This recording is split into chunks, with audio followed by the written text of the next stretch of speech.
One of the things that happens when you start growing a little bit of an audience on YouTube is that some people start to nitpick you over semantics. And so, in a few of my previous videos, I talked about how there's a lesson from Christian mythology or Hindu mythology, and you just get people who are like, don't call it mythology, call it our history. And, my message, with regard to that, the thing I'm trying to communicate is that there is a sense of mythos whenever you have a religious text. There is a sense of the supernatural. And I'm not saying that these things didn't happen, but if they did, they would have happened on a different plane of existence. Like, I am willing to believe that the Red Sea actually parted and that someone, through supernatural or metaphysical capacities was able to part the Red Sea. Or I'm willing to believe that it rained for 40 days and 40 nights and flooded the entire world as they knew it. And I'm willing to believe that there was a monkey god, or still is the personification of a monkey god, who could change sizes and had unbelievable strength and ripped open his chest to reveal Lord Ram. Like, all of these things, I'm willing to believe them as they are and not from a sense of reducing the supernatural elements of it. But you have to accept the fact there is a sense of mythos when it comes to that, right? It's not that I'm saying it's untrue. It's just that it's way larger and beyond what we have experienced in the 21st century, in this age, this era of existence that we're in. But despite whether you think it's mythology or history, I derive a great deal of inspiration, a great deal of metaphorical understanding from these mythic texts with the sense of mythos about them. And, one of my great inspirations is the Bhagavad Gita. It essentially comes down to this incredible battle. I mean, wow, who did this artwork? It's absolutely incredible. This battle between two armies, the Pandavas and the Kauravas.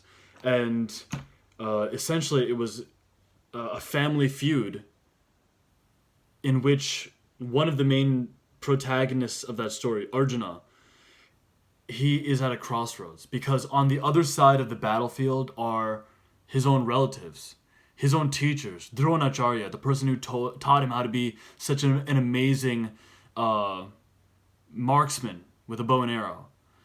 He's facing those people on the opposite side of the battlefield. And within the parameters of the Bhagavad Gita, there is a story of this character Arjuna and his son. Arjuna's son, his name was Abhimanyu, and he was a great fighter, but there is a formation within ancient Indian military strategy called the Chakravyuh. And, according to Wikipedia, it's a multi-tiered defensive formation that looks like a blooming lotus or disc when viewed from above. The warriors at each interleaving position would be at an increasing tough position to fight.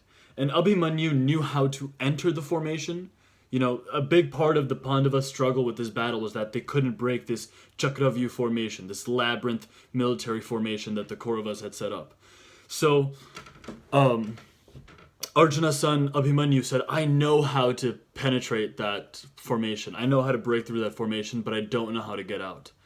And so Abhimanyu basically sacrificed himself in battle. He broke through, he knew the military strategy, and he had the cover fire necessary to break through the Chakravyuh formation, but he couldn't get out, and it was one of the most tragic things that happened to Arjuna's life, is that one of his sons, Abhimanyu, died in battle, died viciously. And I love this, even though that's kind of a dark story within the Mahabharata, and there are many dark stories within the Mahabharata, I love this Chakravyuh concept, this concept of a military strategy by which you break something down.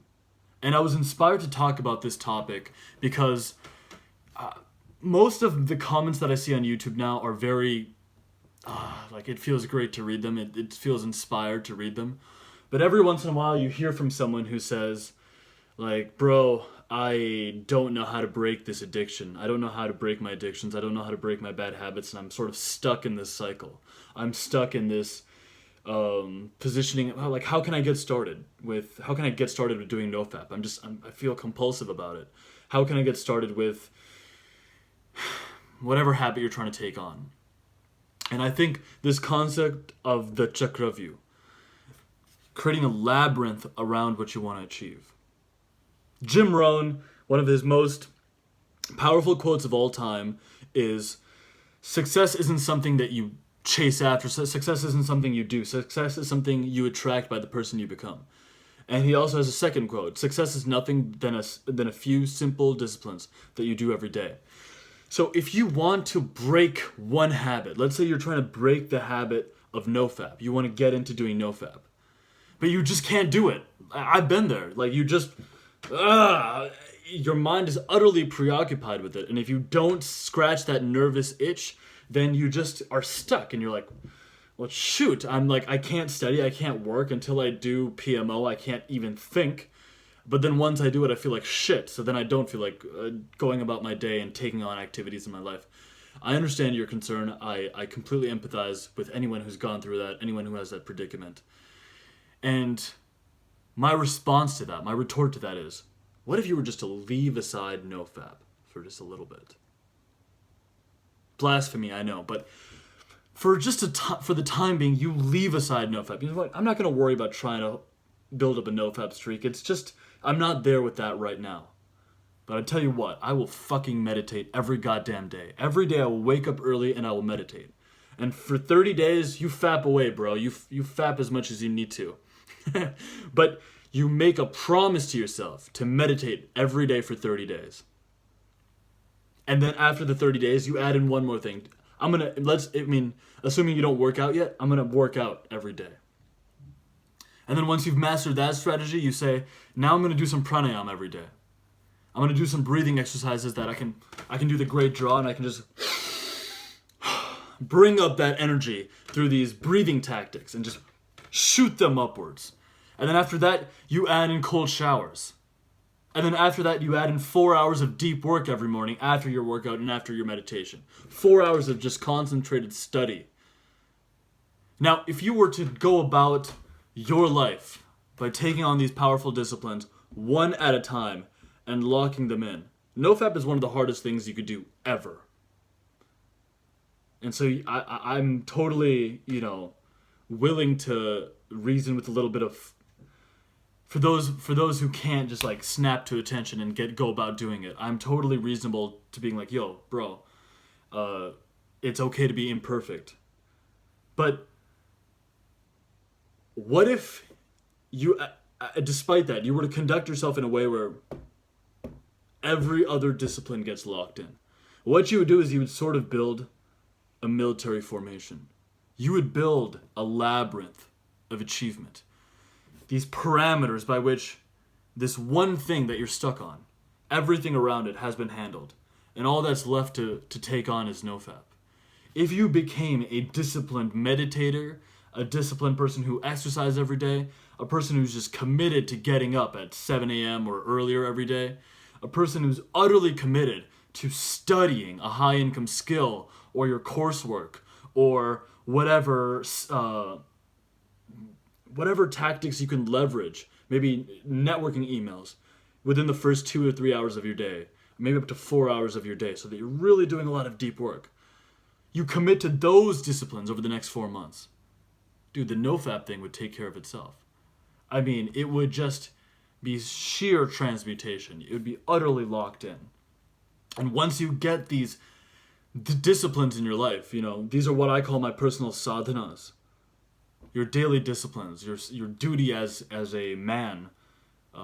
Once you lock those in, your streak can finally, take hold, take root, and propel you in a direction that taps into your natural authenticity, your natural productive output. You produce heat. You produce body heat. Your body is expending energy just for your, inherent expression. And a deep source of your inherent expression lives right at the seat of your Muladhara chakra, your root chakra. And if you were to just take on these other disciplines, and then finally you're able to hold your vital energy in and pull it upwards and push it outwards, the productivity that you need in your life, it would naturally just kick in. Like there's something that needs to be expressed within you that was expressing yourself through that lower outlet. It has to now come up through this upper outlet. You might find that you might have just end up buying a guitar because you need to play the music. Like you didn't realize this about yourself, but you got to play the music. That's what you're about. Or you might realize that holy shit, I've got to write. I've got to start my own YouTube channel. I need to speak. There is energy within me that needs to express itself through Saraswati in my lips, Saraswati in my mouth. I mean, I have words to say. Maybe I'm supposed to be an actor. Maybe I'm supposed to be a director. Maybe I'm supposed to be one of the best marketers in the top 10% of marketers working in the world today.